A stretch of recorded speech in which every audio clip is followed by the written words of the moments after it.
We are a week out from the Nashville Predators' return to the ice. What does this team need to do in order to avoid a vacation hangover?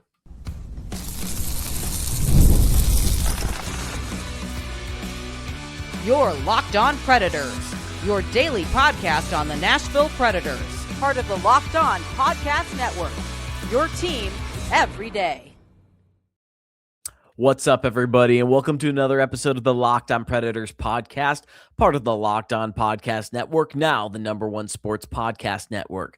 Thank you for making us your first stop of the day. We are your free daily Nashville Predators podcast. I want to start out by shouting out all of our Nashville Predators Locked On Predators podcast community and our everydayers who tune in to chat all things Preds every day. My name is Jack Williams, and I am the host of the Locked On Predators podcast and the Nashville Predators beat writer for the hockey news. Before we get into it, want to advertise our Locked On Predators mailbag, which you can find in the podcast description, in the comments, anywhere, wherever this podcast is being broadcasted. Find the mailbag there, submit your questions. Really want to get a mailbag Monday segment getting going for y'all. Just have fun from this and to hear more from what you guys think and what you guys want to know and what you guys want to talk about. Locked On Preds mailbag. Check out the Google Forms in the description below. Now, us being out a week from the Nashville Predators return to the ice after this Olympic break, and it's going to be an interesting period in the 5 games that they come back to leading up to the NHL trade deadline. And that's going to be our second segment, talking about the trade deadline. We're going to break things up a little bit more. We're going to talk about what we saw before the break and what this team has presented themselves as in the games leading up to the break. Then we're going to talk about the deadline that's going to come up after the break, kind of what's going on the ice, and then what's going on off the ice, and what we can assume what may or may not be happening once they return to Nashville. But practices did start up, that being on Wednesday, today for me, yesterday for you guys. Wednesday, the Preds returned to the ice for the first time since that loss to the Washington Capitals. Obviously, they're down 4 players. You see Saros, Erik, Haula, Philip Forsberg, and Roman Josi, who are all still at the Olympic Games right now. But outside of them, everybody was on the ice. They're gearing up, practicing, getting ready to return the ice on February 26th against the Chicago Blackhawks. So we need a good reminder of what this team frustratingly was, as this segment is titled Returning to the Mess, what this team was right before the break. And, it's been a nice brain break, I think, for me specifically. I don't know for you guys, and just not having to watch this team, and that lately they've been so roller coastery and so up and down, and they've been fun games, but it's been aggravating in a way. It's been exciting. It's been every single emotion watching this team coming up to the Olympic break. And having time away from them has been nice. Listen, we all have people we like. We all have people we love being around, but sometimes it's nice to, get a break from them a little bit. And that's what it kind of feels like with the Nashville Predators. Especially, I could probably say for you guys with this fan base that a break from them probably feels good. But re-examining what this team was before the break, they had given up the first goal of 5 of the last 6 games that they had played going into the Olympic break, and they put up a 2-1-3 record in that stretch. That is 2 regulation wins, which came against the New York Islanders and the St. Louis Blues, 3 overtime losses to the Boston Bruins, the New Jersey Devils, and the Minnesota Wild, and 1 regulation loss to the Washington Capitals. In that stretch of 6 games, you're coming away with 3 from the overtime losses, 3 points. You got 2 here, you got 2 here. You have 7 points in that stretch of 6 games where you could have gotten 2, 4, 6, 8, 10, 12 points on the line. And that still puts the Nashville Predators out of the wild card spot in this race that they have been in for about a month, coming up to 2 months now, if we want to factor in the Olympic break as well. But like I said, this team's been very up and down lately, and we mentioned in the beginning of the season earlier how comebacks were a big issue for this team and that they were doing it a lot. And there's nothing wrong with it. They were finding games, they were winning these games and finding ways to get back into them. My whole rant that I had was I didn't really think it was feasible. And at the time it was, because they were winning consistently, but now we're seeing it and it's just not, especially that the comebacks and the holes they're getting into. It feels like everything before the Olympic break was really getting to an extreme. Like, we're not talking about going down 1-0. We're talking about going down 2-0, going down as many as 4 goals, and then suddenly storming back with ferocity. Every game felt like just a roller coaster. I mean, that St. Louis game, they went down by 4 goals early in a 5-1 hole, dug themselves out to win 6-5, scored 6 unanswered goals. New York Islanders game, they went down 2-0, were able to win that game in regulation. Minnesota Wild, they almost pulled off another comeback where they're down by 2 goals twice. Boston and New Jersey, they were down by 2 goals again. I believe in New Jersey, actually, that is the game where they actually didn't score they didn't let up the first goal of the game. They actually scored the first goal of the game. But Boston, they went down 2-0 early, were able to force overtime. Lost there 15 seconds into overtime. And then Washington it was the penalties that presented from a comeback that they were getting going. It was, I think, 3-2 at that one point in that game. And then they just took a million penalties in the third period, ended up being a 4-2 result. But I don't know if consistency is the right word, because they're consistently going down and they're consistently coming back. So in the definition of that word, there is consistency, but they aren't being consistently successful in a stable way. They aren't being consistently stable. That's a good way to say that. And that's what this team needs. That's what a playoff team needs. And that's what you just need in general just to win. You can't be getting in these holes night after night, and the expectation is, oh, we're going to get out of it every time. And they've talked to this point to an end, to the point where Roman Josi said that he doesn't really want to talk about this anymore. And it's going to be interesting. I think that's a big thing that a lot of us are going to look for right after the break, that can this team dig out of holes and play consistent hockey straightforward? And a big part of this has been the defensive woes. They've given up 24 goals in their last 6 games. That is a wide gap. And a little bit of the blame was going on the goaltenders there with Justus Ananen and Juuse Saros. However, Juuse Saros has been playing fantastic in the Olympics right now. And it clearly silences that argument a little bit more, saying Juuse Saros has not been the issue. And if you had asked me, I'm not a perpetrator of this argument that the goaltending is the problem, because Juuse Saros has been just about everything and more for the Nashville Predators this season. He has been their most consistent player throughout the entire year. It's the defense in front of him. Defense has been absolutely dreadful in front of Juuse Saros. He is not getting the support he needs. There is no protection in the slot. And in my opinion, we'll get into the trade deadline. That's what needs to be retooled at the trade deadline. It can't just be, we're going to throw players X, Y, and Z out the window.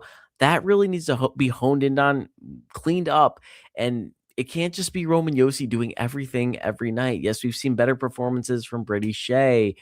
Dick Blankenberg has been consistent all year. Adam Wilsby has been decent, but it has not picked up for the Predators. And, if you want to hear more about this, we had a really good conversation. We, being me and the Locked On Predators podcast, I guess, had a really good conversation with Emma Lingen, as we all know, who hosted this podcast before, and just talking about how bad the defense has been.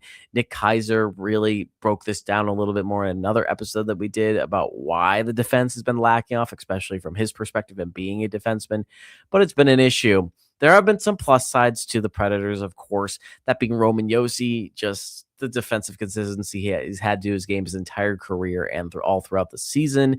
And he's added an offensive flair to his game that is extended into the Olympic Games. Steven Stamkos, ever since that slow start at the beginning of the year, he's had such a great pickup in December into now, where he is just finding ways to score left and right and facilitate and just be a part of the game. And Luke Evangelista, if you look at his assist total, he is the guy, the young guy leading this young core into the future. He's the guy that's setting up a lot of these plays on this first line with guys like Ryan O'Reilly, Philip Forsberg, Steven Stamkos. Luke Evangelista's right in the middle of that, setting up these veterans. And again, Ryan O'Reilly's been another guy that's been consistent all year. Philip Forsberg, might not have the flair that we've seen over the past few years, but he's been consistent. And consistent's the biggest thing with his team right now. And if you have guys that are giving you that stability and success, you need to hone in onto that. You need to lock in onto that. And we'll talk about that a little bit more with some of the players that a lot of fans and a lot of experts believe are going to be dealt at the deadline. And you could ask the media in town and they would disagree with that. But coming back into this, the big thing is consistency, developing more of a stable identity that is fit for a playoff team, and remembering that this team is still 4 points out of a wild card spot. Now, all you can do in their control is obviously you need teams in front of you to lose, but in their situation, just get those 4 points. Do what you ever you can to get those 4 points. Those 4 points are available against the Chicago Blackhawks at home on February 26th and the Dallas Stars on February 28th in Dallas. Now, Blackhawks game's a little bit more reachable for the Predators here, and just an opponent they've handled a little bit better this year. Dallas, they haven't had a lot of luck with this year, but a lot of those games have been towards the earlier part of the season. We had one game where Predators made a quick comeback late, got within a goal, couldn't pull it off. And Dallas is also going to be having a lot of players coming off of the Olympic break, and there could be some fatigue setting in there as well. But that is the mess that we're returning to right now, and what this team is currently coming back into the hockey and what we might see against the Blackhawks. We might see a completely different team. We might see a different team going into this final third of the season. It's going to be interesting with the trade deadline coming up. Speaking of the trade deadline, that's what we're going to talk about next, and what to expect, what not to expect, and what everything is lining up to with March 6th right around the corner. That is coming up right after the break. New year, new systems. This is the time when a lot of us look back at the messier parts of how we run our businesses and think there has to be a better way. And there is. Streamlining your communications is one of the quickest upgrades you can make. That's why today's episode is brought to you by Quo, spelled Quo, the smarter way to run your business communications. Because when your team is reachable, organized, and communicating in one place, you're not just working cleaner, you're creating more opportunities to connect with customers. I love how simple Quo makes everything. Your whole team can call and text from one shared business number, so nothing gets missed. Everyone sees the full conversation thread, which makes replies faster and more personal.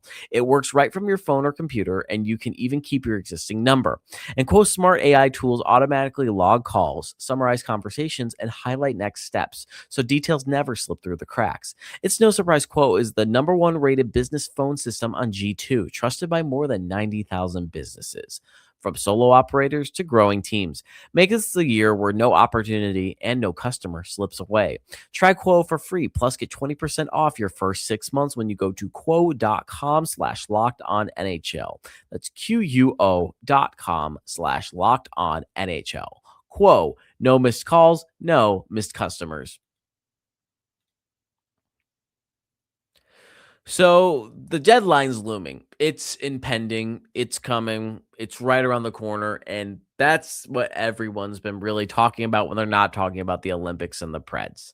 It is March 6th, 2026, and the Predators have 5 games before that deadline, hosting the Blackhawks, at the Dallas Stars, hosting the Red Wings, at the Columbus Blue Jackets, and then hosting the Bruins. You have a nice, interesting mix there of 2 road games, 3 home games. And as even as you can get with 5 games right now. And you have some interesting matchups here that really test this team. You have a kind of a team that's coming up on your heels a little bit more, the Blackhawks, a divisional leader like the Dallas Stars, a team that's been ripping up the Atlantic this year, the Detroit Red Wings, and there could be a position the Predators could be in a few years, and that the Red Wings had been in kind of a mid-range missing the playoffs type of situation for many years, just missed it last year, and now look like they could win the Atlantic Division. You have the Columbus Blue Jackets who are struggling this year, and then the Bruins who are pushing to get into a playoff spot and are in a new phase of their identity of their franchise right now after being successful for so many years. They're kind of in a rebuild era as well. Different stage of rebuild. Remember what Emma said, all rebuilds are not created equal. Now, talking about Barry Trotz's identity on all of this and repeating what we've heard a lot of from this year. Everything is on the table, and listening to every option is what we've heard a lot from him this year. And kind of a bald, taking risks mentality going into that. And if you ask me, it's a little bit of showboating, show pony type of mentality going into this. Because I don't think he's going to do this and saying that everything is on the table and listening to every option. And, you can listen. Of course, you can listen to everything, but that doesn't mean it's going to happen. It doesn't mean it's going to be realistically going to happen. It's a bold mentality, but at the end of the day, He's going to be stable and again, stable grounding, consistent, and a little bit more reserved and conservative when we see what he's going to do. I think they're going to be disappointingly quiet at the trade deadline for many reasons. One, the big thing I want to lay out, and again, this is my opinion, and many people don't agree with it, and it's okay. I don't think this team is in a place to do a full-on hard tank rebuild completely. They have a lot of good pieces in place. You have a lot of good veteran leadership that doesn't make sense to let go of, like Ryan O'Reilly, Steven Stamkos, and you still have a window to get into the playoffs. That window is still very much open, in my opinion, and it would be kind of dumb to shut it. This team is not losing enough to order to hard hit that rebuild switch. And just because your team has not done it before doesn't mean you have to do it. And the many reasons let's go through this. And I'll be straightforward. And you know what? If some of this does happen, I'll live up to it. I'll eat it. Because I'll stand by my word completely. Ryan O'Reilly's not moving. Steven Stamkos and Juuse Saros are not moving. It doesn't make sense. Ryan O'Reilly moving, it's a 1-for-1 that Barry Trotz is asking for. I don't really see a lot on the market that could work for. I think one of the names I mentioned before was Jeff Skinner in San Jose, who has been placed on waivers. And that's something that the Predators could pick up, of course, in getting another veteran center. But I just don't see a lot of 1-for-1 guys that could be picked up for O'Reilly in this league right now. Obviously, O'Reilly has a lot to offer completely, and a lot of teams would go after him. But what's that one that the Predators are going to get back for? And again, we've talked about this in past episodes, especially with guests, the leadership qualities that Ryan O'Reilly has on this team, especially with the young group. It makes no sense at all to get rid of him. It truly does not. The same can go with Steven Stamkos. And he also has a no trade too. Unless he wants to leave, he's not going to leave. Juuse Saros is just on a monster contract that's not going anywhere. Emma Lingen also very insightfully pointed out that Michael McCarron trade rumors pop up every year. And, he embraces his role. He knows what his role is with this team, and this team needs consistency. He offers consistency and stability to this squad. He's likely not going to move despite all the trade rumors. You can bet on that Michael Bunting is going to go because this is a player that you can get a good chunk for. You can get a good amount of for, whether it be draft picks, in the trades. You can get draft picks. You can probably get a good player in the mix as well. He's a good package deal. He's a good guy that you can go out into the market and get good stuff for. You can almost bet that Michael Bunting is going to be gone. On the defensive side of things, Barron might be offloaded. Adam Wilsby might be offloaded too, possibly Nick Perbix, but that's a bigger contract. These are just defensemen that have not been great this year, especially Justin Barron. The Predators need to do something with him that doesn't involve him staying on this roster. I'll be straightforward with that, and that he just has been putting in a negative output on this team. And as blunt as that is to say, and how kind of mean that is to say, it's just he doesn't offer really anything to this team. Adam Wilsby has been playing better, and putting him out in the market a little bit more, you might be able to pull in a little bit more with him than anything with Justin Barron. I don't think you get much for him. And then with Nick Perbix, that would be a bigger name going out to the market, but it's just about who wants to take on that contract when trading him. Like I said, it's a bit bigger. I think this is another Trotz guy that Trotz might stick his neck out for, so we might not see him leave a little bit more, but Barron and Wilsby might move, but Perbix is a little bit less of a bet. But we'll see. Again, like I said, the smart move would be to tool up your defense and see what you can do and what you can get for Michael Bunting. And if I was the general manager, which I'm not the general manager of the Nashville Predators, but my mentality going into that would be that you want to fix up your defense, amplify your defense, and just patch up as many holes as you can, and then with Michael Bunting, see what you can get, and that is it. If somebody comes along and says, hey, I want Ryan O'Reilly, and here's an all-star for that, entertain that completely, but I don't think that's going to happen. And Barry Trotz did point out something interesting in one of the talks he had on 102.5 The Game, saying a lot of these teams want to make these moves. A lot of these teams want to go out here and be bold at the trade deadline and trade, but the part that's holding him back is the standings have been so tight this year that no team knows what position they are exactly in to start trading players. So it might be a quieter trade deadline than a lot of us had expected, but it's not going to be loud for the Predators, in my opinion. We will see guys move, I think, but it won't be any first liners, any top D pairings, any big players. I don't think it's going to be as loud. Trotz will just not. Full tank does just not make any sense right now, especially with his retirement on the horizon and wanting to leave the team in a better position for the next GM, in a good position for the next GM. He's not going to sell off everything. That does not make any sense at all. Team is not in position to do that. And then the only situation where I think where you start selling everything is, and it's possible, again, it's not impossible, but it's very slim. But if the Predators lose all 5 of their games coming out of the break into the trade deadline, then a lot of shelling will happen for sure. I can tell you that. But before we get into our final segment, I want to talk to you guys about the Everydayer Club. Thank you for making Locked On Predators your first listen of the day. And thank you for making Locked On the #1 sports podcast network. You already live your team every day. Now take it up a level and go ad free. Join the Everydayer Club today and get Locked On Predators with no interruptions, members-only Discord access, and more. All for just $5 a month or $50 a year. Go to lockedonpredators.supercast.com or check the link in the show notes to learn more. That's the Everydayer Club, y'all. Take your experience up to the next level.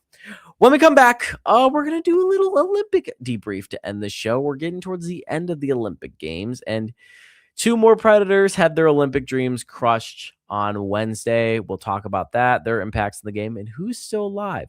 That is coming up right after the break. The Winter Games are officially here, and if you're anything like us, you're locking in for events you only get to see on the biggest stage every 4 years. And that's why following the Winter Games on FanDuel just makes sense. From medal counts to individual events to finding your angle on the sports you care about the most, FanDuel gives you more ways to stay connected to the action. The drama of curling matches that start slow and somehow get intense fast. Speed skating races decided by inches. Hockey games that feel different right from the opening face-off. Even niche events become must-watch when you're fully locked into the competition. FanDuel keeps the entire Olympic experience engaging from start to finish. The Winter Games are on, and there's no better way to follow them than with FanDuel. FanDuel, play your game. So we're nearing the end of the Olympics here. We're officially jumping into semifinal rounds now, which will begin on Friday. Now, some really, really good games today. There was really only, today being Wednesday, yesterday for you guys, one blowout was that the Slovakians defeated the Germans by a wide margin. That was the only, I think, regulation result out of the quarterfinal games, because you had the United States, you had the rest were overtime results, which is that's wonderful to see that competitive style of hockey, especially just some of these teams got into. And one of the games we saw 3 Predators playing, 2 going up against 1. That was Finland and Switzerland. Finland earning the last bye into the quarterfinal round, and then Switzerland defeating Italy to get into the quarterfinal round. They defeated Italy in qualification play. Finland won that game 3-2. They were down 2-0 in this game, scored 3 unanswered goals to win. This advances UC Saros and Erik Haula on to semifinals, and unfortunately eliminates Roman Josi. It was another great showing by Saros. Ever since that first game, he's really been on top of his game and just rolling for Finland here. He's going to be a great piece if the Finns can defend that gold medal, and he's really going to be put to the challenge on Friday in semifinals against Canada. Great fight by Switzerland. Josi has had an important, huge impact with this team. Just what he brings to this game, the elements of offense, defense, doing this at the age he has, and just the impact he's had with hockey in Switzerland has been massive. And, a good showing by Switzerland. They almost made it on. This would have been, I think, one of the Olympic best showings for Switzerland if they were able to make the jump into the semifinal round. But, the Swiss keep growing their game, and it's going to be in a special place 4 years from now at the 2030 games. So just keep an eye out for that because Switzerland is on the prowl. But Finland will face Canada. Finland is still in gold medal defense. Canada is looking for its first gold medal since the 2014 games. This will be an entertaining, fun game. As I mentioned, the Finns look like they've found their game a little bit more. It looks like they're heating up a little bit more, finding consistency, and their talent is really starting to click. While on the other hand, Canada has just been a juggernaut and a machine. They did survive a scare from Czechia today, winning in overtime. And, Czechia had some great chances overtime to really be spoiler. But this is going to be a great matchup, and we're going to see just how good Juuse Saros is in this matchup. He is going to have to be lights out in this game and what he'll be facing from the Canadians. And a lot of eyes will be on this for sure, depending on how he does. I think depending on no matter how he does in general in that game, he'll be a discussion topic for Friday's episode for sure. Philip Forsberg saw his Olympics come to the end. It was another overtime result. This was a 2-1 overtime loss to the United States. And a lot of this, it's going to be interesting talking to him when he comes back, because a lot of his Olympic showing is based on what we hadn't seen from him. In that first game, he only got one shift. He played 1 minute and 7 seconds of ice time in a 5-2 win, I believe it was, over Italy.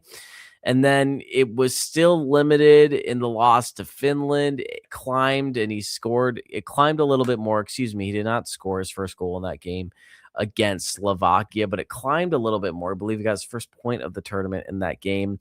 Then against Latvia, it pushed up a little bit more, scored his first goal of the games. And then against the United States, he logged 1344 minutes of ice times, had 19 shifts, and was a +1. I can't remember. I don't think that was his. I think the game before, I don't have his ice time up right now, but I think the game before was the tournament high for him in ice times and shifts. But again, you have to have the conversation. I'm going to write a column about it because this was just interesting of him being underutilized completely. And that why did the Swedish head coaches and the coaching staff wait so long to get him involved and get him going? And just it feels wasted, really. Maybe not 100%, but it feels like a wasted chance for him. And I hope he's not coming out of these games feeling sour, because obviously it's an honor to represent your country. It's an honor to play in these games, but this is one of the best Swedish players right now. This is one of the best European players right now. And to have him underutilized like this, and just, I mean, you're logging 13 minutes of ice time a game when he's used to doing 20 or more. It's disappointing. So I hope it'll be interesting to talk to him when he comes back to the United States and Nashville. Obviously, he's going to be showing that he's grateful completely because he's a good guy and he's going to be humble. And it's just not like Philip Forsberg to call somebody out and say, oh, this is awful and all that. But I mean, it'll be an interesting conversation for sure. Alex Daughtry was at Predators practice today. He is the Tennesseans Nashville Predators reporter. Their first practice since the Capitals game that happened before the break. First practice since the break was on February 18th. And he talked to Steven Stamkos, and he posted this on Twitter/X from Steven Stamkos on Philip Forsberg not getting a ton of playing time. Stamkos said, I don't have much input into what goes on in the Swedish Hockey Federation, but it didn't seem like the smart move to me. Guys going there are willing to do whatever just to play. And he's right. This is an honor of a lifetime for your country. Obviously, it's a big moment for Canadians and Americans, but I think Teresa Walker, and watch that episode too if you just guys are big Olympic diehards, just some great conversations, great moments with her, and that she's been to so many games.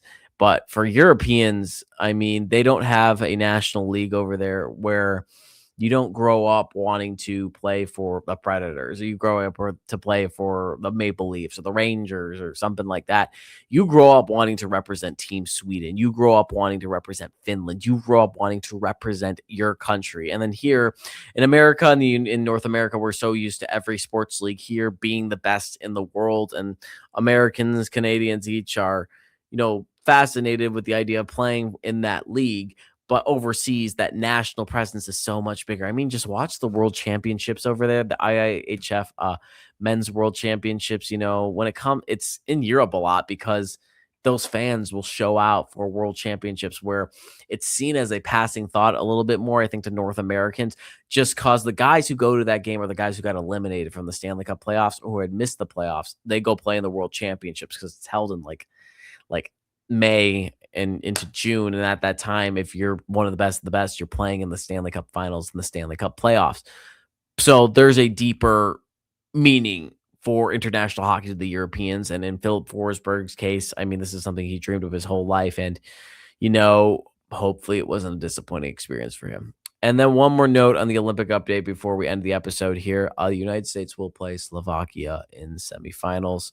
Slovakia has been a big surprise this year in being in semifinals. I don't think a lot of people predicted that they would be there, but it should be a good game for sure. U.S. played a heck of a game against Sweden. I keep mixing up Sweden and Switzerland. They played a heck of a game against Sweden in quarterfinals. It's going to be another fun game in semifinals against Slovakia on Friday. All these semifinal games are going to be on Friday. Bronze medal game is going to be on Saturday, and the gold medal game will be on Sunday.